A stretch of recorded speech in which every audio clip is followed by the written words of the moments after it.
Now, the former governor of Arkansas, that will be Asa Hutchinson, is with me this morning.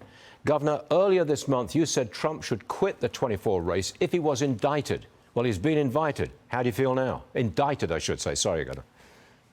Well, this is a case that I would not have brought based upon the facts that I understand them to be. I was a former federal prosecutor. It doesn't make sense to me. Now, whenever I said that, that's the standard that I've set as governor. So when a public official is indicted, I think in the regard for the office and the office is more important than the person, they should step aside, and that standard should apply here. It is a distraction.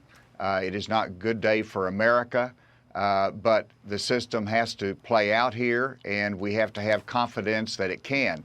The district attorney Bragg, we don't know exactly what the charges are, as you've pointed out.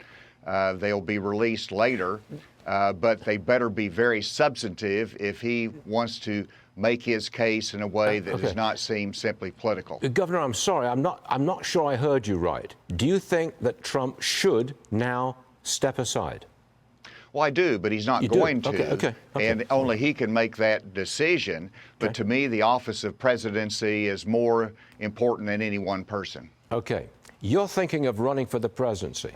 Trump on trial, if it comes to that, he's in the dock, he's on trial, that would suck the oxygen out of any other Republican candidate, right?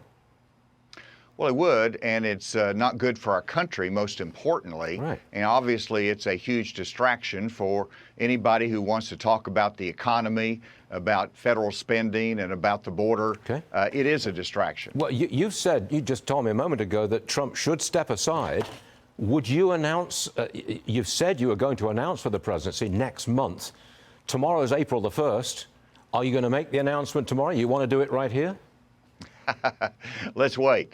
I'll make my decision next month, as I've indicated. Will your decision have any difference by this indictment?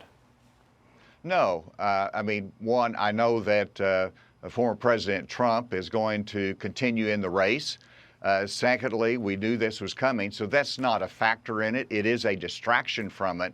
But I'll make my decision based upon whether I believe I can serve this country well, and the response that I get in places like Iowa and other places that I go with a consistent conservative message. Okay. Do you believe that this is a political prosecution? Well, there's evidence of that, or there's indications of it. But I do think that we need to wait and see what the indictment actually is. Would this have been perceived political if he would have just filed misdemeanors? I don't know. Sir, let's wait and see. I'm picking up a lot of outrage from the Republicans about this indictment, but I'm not picking up any outrage from you. Well, I'm not an outrageous person. Now, True. I've been a federal prosecutor, and I've been a defense attorney as well. I spent a lot of time in the courtroom. And what is happening here is a shame for America because he's a former president of the United States. But the fact is, thousands of Americans have to go through this process, and we do believe in equal justice of the law. So I don't believe this is a good case to bring. I would not have brought this case based upon the facts that I know. But I also believe we have to be patient, and we have to have some confidence in our system of justice that it's going to work in this case too. Okay, we'll leave it at that. Governor Hutchinson, thank you very much for joining us, sir. We appreciate your opinion. Thank you a lot. All right, thank you.